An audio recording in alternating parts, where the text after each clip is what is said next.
নমস্কার, আমি রাজ। আপনারা দেখছেন খবর 24 ঘন্টা।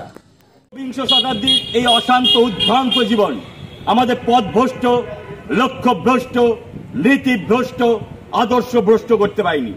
আমরাই সত্যকারের জীবন সন্ধানী। সারা ভারতের সাংস্কৃতিক কৃষ্টি, মনীষী, মহামানবদের আদর্শ ও কর্মপথকে তুলে ধরাই আমাদের একান্ত উদ্দেশ্য। সেই উদ্দেশ্যকে সামনে রেখে আজ 13ই আষাঢ় আমরা উপস্থিত হয়েছি ঐতিহ্যবাহী ঐতিহাসিক হুগলি চুঁচুড়া শহরে অন্যতম পবিত্র ক্ষেত্র পুণ্যস্থান জোড়াঘাটস্থিত বন্দে মাতরম ভূমির প্রাঙ্গণে। এখানেই সাহিত্য সাধক ঋষি বঙ্কিমচন্দ্র চট্টোপাধ্যায় আজ থেকে 150 পূর্বে রচনা করেছিলেন জাতীয় গীত বন্দে মাতরম।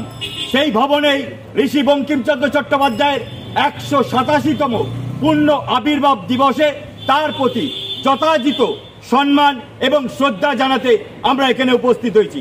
আমরা এখানে অঙ্গীকারবদ্ধ হতে চাই যে আগামী ভারতবর্ষ, নতুন ভারতবর্ষ যাতে বঙ্কিমচন্দ্রের দেখানো পথে অগ্রসর হোক এবং ভারতবর্ষ পৃথিবীর বুকে অন্যতম শ্রেষ্ঠ আসন লাভ করুক।